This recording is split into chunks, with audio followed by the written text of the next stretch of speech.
আসসালামু আলাইকুম ওয়া রাহমাতুল্লাহ। প্রিয় শিক্ষার্থী বন্ধুরা, আজকে তোমাদের মাঝে আলোচনা করব যে একটা সৃজনশীল প্রশ্ন ১ পৃষ্ঠা লেখেও বা অল্প লেখেও কিন্তু সম্পূর্ণ মার্ক পাওয়া যায়।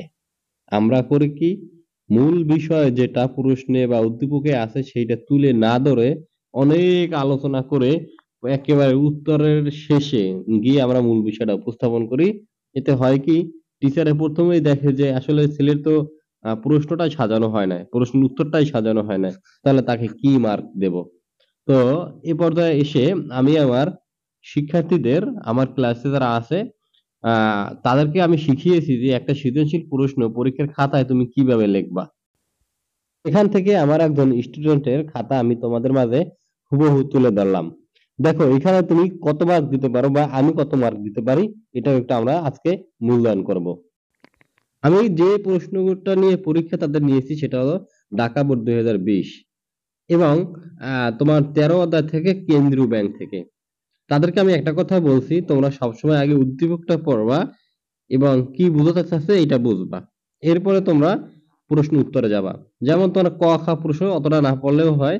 তুমি গ এবং ঘ এই ২ টা ভালো করে বুঝবা। কেননা ক এবং খ উদ্দীপকের লাগে সামঞ্জস্য নাই।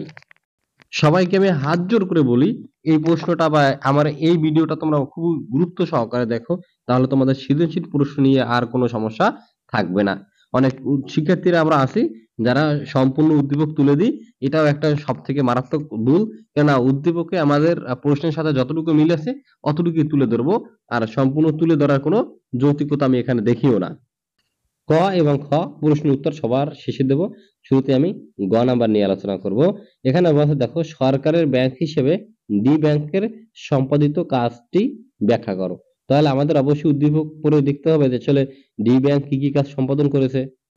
তাহলে আমরা উদ্দীপকটা পড়ে দেখি যে বলছে সরকারের সব ধরনের রাজস্ব যেমন আয়কর, ভ্যাট, শুল্ক ইত্যাদি আদায় হওয়ার পর ডি ব্যাংক জমা রাখে। সরকারের ডি ব্যাংক থেকে অর্থ নিয়ে বিভিন্ন খাতে ব্যয় করে। সি ব্যাংক আর্থিক সংকটে পড়লে অন্য কোনো ব্যাংকে অর্থ না পেয়ে ডি ব্যাংকের কাছে গেল। সি ব্যাংকের আমানতের একটা অংশ ডি ব্যাংকের নিকট জমা থাকায় ডি ব্যাংকের প্রয়োজনীয় অর্থ সি ব্যাংককে দিল। আমি এতক্ষণ যা বললাম তোমাদের সব মাথার উপর দিয়ে গেছে, এটা আমি বুঝতে পারছি। এখন দেখো মূল বিষয়টা। এখানে সরকারের সব ধরনের রাজস্ব যেমন আয়কর, ভ্যাট, শুল্ক ইত্যাদি আদায় হওয়ার পর ডি ব্যাংকে জমা রাখে।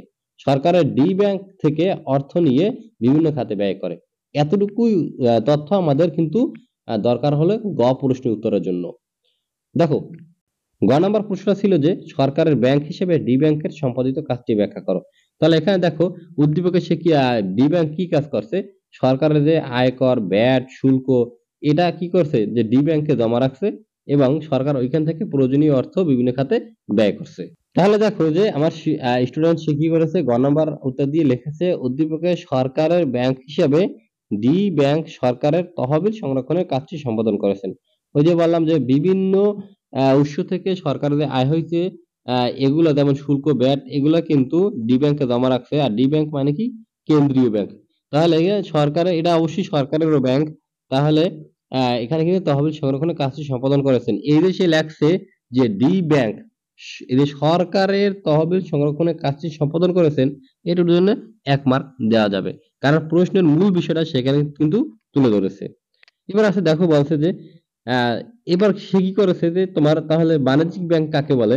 এই তোমার তথ্যটা সে কিন্তু তুলে ধরছে বা সংজ্ঞাটা তুলে ধরছে যে, যে ব্যাংককে কেন্দ্র করে দেশের মুদ্রা বাজার ও ব্যাংক ব্যবস্থা গড়ে ওঠে ও পরিচালিত হয় তাকে কেন্দ্রীয় ব্যাংক বলে। এবার কেন্দ্রীয় ব্যাংক কাকে বলে সেও এটা কিন্তু উপস্থাপন করেছে। এবার দেখো কি লাগছে যে কেন্দ্রীয় ব্যাংক বাজার নিয়ন্ত্রণ হিসাবে বা নিয়ন্ত্রক হিসাবে সরকারের জনগণ ও অন্যান্য ব্যাংক এবং সরকারের ব্যাংক হিসেবে সরকারের ঋণের উৎস, তহবিল সংরক্ষণ, হিসাব সংরক্ষণ, বৈদেশিক মুদ্রা ক্রয়, বিক্রয়, সরকারের পাশে নানাবিধ কার্যক্রম সম্পাদন করে থাকে। এই পর্যায়ে এসে সে কি করেছে যে তোমার কেন্দ্রীয় ব্যাংক কাকে বলে এটা সংজ্ঞা দিছে এবং কেন্দ্রীয় ব্যাংকের কিছু কার্যাবলী সেখানে তুলে ধরছে। তাহলে গ এর জন্য মার্ক কিন্তু ৩। তাহলে সে অলরেডি কিন্তু ২ পেয়ে গেছে। দেখো। এরপর আমরা জাস্ট উদ্দীপকে যাব। এবার দেখো সে উদ্দীপকটা কতটুকু সাজাইছে, সম্পূর্ণ উদ্দীপকটা সে তুলে ধরেছে কিনা এখানে। উদ্দীপকে সরকারের সব ধরনের রাজস্ব যেমন আয়কর, ভ্যাট, শুল্ক ইত্যাদি আদায় হওয়ার পর ডি ব্যাংক জমা রাখে। সরকারের ডি ব্যাংক থেকে অর্থ নিয়ে বিভিন্ন খাতে ব্যয় করে। এটু উদ্দীপক কিন্তু তুলে ধরছে। সে কিন্তু এখানে উদ্দীপক সম্পূর্ণ তুলে ধরে না যে সি ব্যাংক কি করছে আবার সি ব্যাংকের কি করছে এটা কিন্তু তোমার তুলে ধরে নেই। তাহলে এখানে আবার বলছে দেখো যে অর্থাৎ ডি ব্যাংক কেন্দ্রীয় ব্যাংক হিসেবে সরকারের রাজস্ব ও অন্যান্য সম্পদের তহবিল সংরক্ষণ করে থাকে। এটার জন্য তারা সে এক মার্ক পায় না। তারপরেও কিন্তু সে লাস্টে যে বলছে দেখো যে তাই বলা যায়। এই যে তাই বলা যায় সরকারের ব্যাংক হিসেবে ডি ব্যাংক সরকারের তহবিল সংরক্ষণের কাজটি সম্পাদন করে থাকে। এই উদ্দীপক থেকে শুরু করে এতটুকুর জন্য কিন্তু সে এক মার্ক পাওয়ার যোগ্য। কেননা সে লাস্টে কিন্তু তোমাকে আবার বুঝিয়েও দিয়েছে যে তাই বলা যায় সরকারের ব্যাংক হিসেবে ডি ব্যাংক সরকারের তহবিল সংরক্ষণের কাজটি সম্পাদন করে থাকে। তাহলে সম্পূর্ণ আমরা এই প্রশ্নটা দ্বারা বা এই প্রশ্নের উত্তরটা দ্বারা সে বুঝলাম যে আসলে সে 3 মার্ক পাওয়ার যোগ্য। তাহলে এখানে কিন্তু সে গয়ে 3 মার্ক পেয়েছে। এরপরে গহ নাম্বার প্রশ্ন উত্তরে উদ্দীপকের আলোকে সি ও ডি ব্যাংকের সম্পর্ক মূল্যায়ন করো। তাহলে তার আগে আমাদের সি এবং ডি ব্যাংকের যে কাজগুলো সম্পাদন করেছে এই তথ্যগুলো আগে পড়ে আমাকে বুঝতে হবে যে কী কী কাজ সম্পাদন করেছে। তাহলে দেখো উদ্দীপকে আছে যে সি ব্যাংক আর্থিক সংকটে পড়লে অন্য কোনো ব্যাংকে অর্থ না পেয়ে ডি ব্যাংকের কাছে গেল। সি ব্যাংকের আমানতের একটা অংশ ডি ব্যাংকের নিকট জমা থাকায় ডি ব্যাংক প্রয়োজনীয় অর্থ সি ব্যাংকে দিল। আমি জানি তোমাদের মাথার উপর দিয়ে গেছে, কিছুই বুঝতে পারো না, একটু বুঝিয়ে দিই। দেখো এখানে বলছে মূলত সি ব্যাংক আর্থিক সংকটে পড়লে অন্য কোনো ব্যাংকে অর্থ না পেয়ে ডি ব্যাংকের কাছে গেল। তো অলরেডি আমরা জেনে গেছি ডি ব্যাংক হলো কেন্দ্রীয় ব্যাংক আর সি ব্যাংক সে, তাহলে আমরা সি ব্যাংক হলো বাণিজ্যিক ব্যাংক আর ডি ব্যাংক হলো কেন্দ্রীয় ব্যাংক, সেটা জেনে গেলাম। এবার দেখো বলছে কি সি ব্যাংকের আমানতের একটা অংশ ডি ব্যাংকের নিকট জমা থাকায় যখন কোনো ব্যাংক বাণিজ্যিক ব্যাংকের আওতাধীন হতে হয় তাহলে তাকে প্রাথমিক পর্যায়ে নির্দিষ্ট একটা অ্যামাউন্ট কিন্তু কেন্দ্রীয় ব্যাংকের নিকট জমা রাখতে হয়। জানো সে অর্থ সংকটে পড়লে কেন্দ্রীয় ব্যাংক তাকে যেন অর্থ দিয়ে সাহায্য করতে পারে। তাহলে এ দ্বারা এই কথাটাও কিন্তু মিলে গেছে যে সি ব্যাংকের আমানতের একটা অংশ ডি ব্যাংকের নিকট জমা থাকায় ডি ব্যাংক প্রয়োজনীয় অর্থ সি ব্যাংকে দিল। লাস্টে কি করছে তোমার যে সি ব্যাংকে যতটুকু টাকা প্রয়োজন ছিল ডি ব্যাংক ওই টাকাটা সি ব্যাংকে দিয়ে দিয়েছে। এই হলো উদ্দীপক। এবার আমরা চলো সরাসরি উত্তরে চলে যাই, দেখি সে উত্তরটা কিভাবে সাজাইছে। তাহলে আমরা গ এর উত্তর যাই, দেখি সে কিভাবে সাজাইছে। দেখো সে লেখছে এখানে উদ্দীপকে সি ব্যাংক হলো বাণিজ্যিক ব্যাংক ও ডি ব্যাংক হলো কেন্দ্রীয় ব্যাংক। সে সি ব্যাংক কোনটা ডি ব্যাংক কোনটা এটাও কিন্তু এখানে তুলে ধরছে। দেখো কতটা চৌখুশ। এবার আবার লেখছে যে আহ সি ও ডি ব্যাংকের মধ্যে বিধিবদ্ধ রিজার্ভ ও ঋণের শেষ আশ্রয় স্থল হিসেবে সম্পর্ক বিদ্যমান। এই বিধিবদ্ধ রিজার্ভ দ্বারা বলতে বুঝাইছে যে ওই যে তোমার সি ব্যাংক আমানতের একটা অংশ কিন্তু ডি ব্যাংকের নিকট জমা রাখছে এবং ডি ব্যাংক হলো কেন্দ্রীয় ব্যাংক, কিন্তু আমরা জানি যে ঋণের শেষ আশ্রয়স্থল থাকে বাণিজ্যিক ব্যাংকের জন্য। এই কথাটা সে তুলে ধরছে। তাহলে সে এই যে উত্তরটা সুন্দরভাবে সাজাইছে এর জন্য সেখানে কিন্তু 1 মার্ক পাবে। এবারে দেখো লেখছে যে কেন্দ্রীয় ব্যাংক বাণিজ্যিক ব্যাংকগুলোর পরিচালক ও নিয়ন্ত্রক হিসেবে কাজ করে।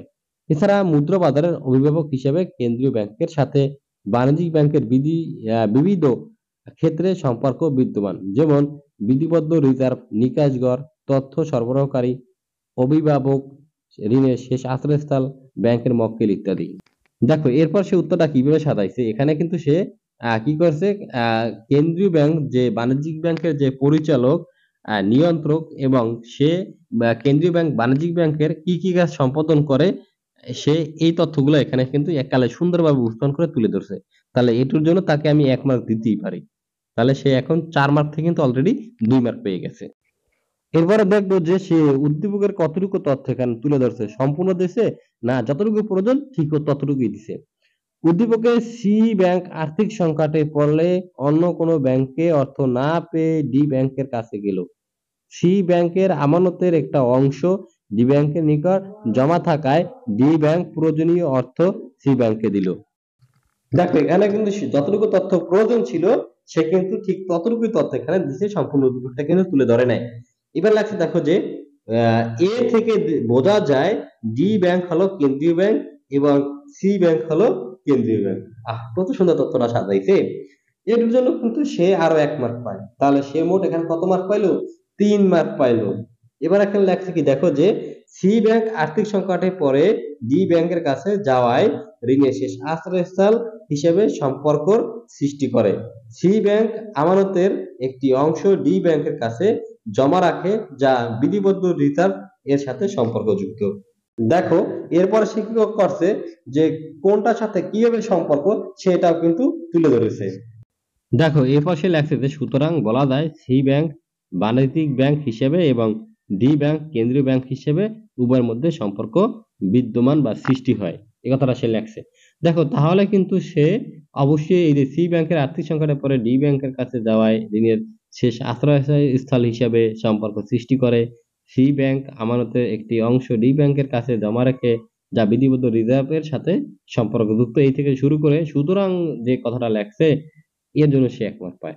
দেখো তাহলে সে ধাপে ধাপে কিন্তু সে সুন্দরভাবে প্রশ্নগুলো যা চাইছে ঠিক ততটাই উপস্থাপন করতে পারছে। এর জন্য কিন্তু সে এই ঘ নাম্বার প্রশ্ন ৪ এ ৪ মার্ক পাবে এবং আমরা যারা টিচাররা আছি তাকে কিন্তু এই ৪ মার্ক দেওয়ার জন্য বাধ্য এক প্রকারে।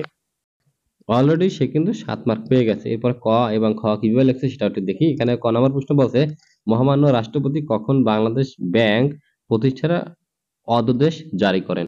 তাহলে ক এর উত্তর এভাবে লেখা, দেখো যে মহামান্য রাষ্ট্রপতি ১৯৭২ সালের ৩১শে অক্টোবর বাংলাদেশ ব্যাংক প্রতিষ্ঠার অধ্যাদেশ জারি করেন। তাহলে সে আরো ১ মার্ক পেয়ে গেল।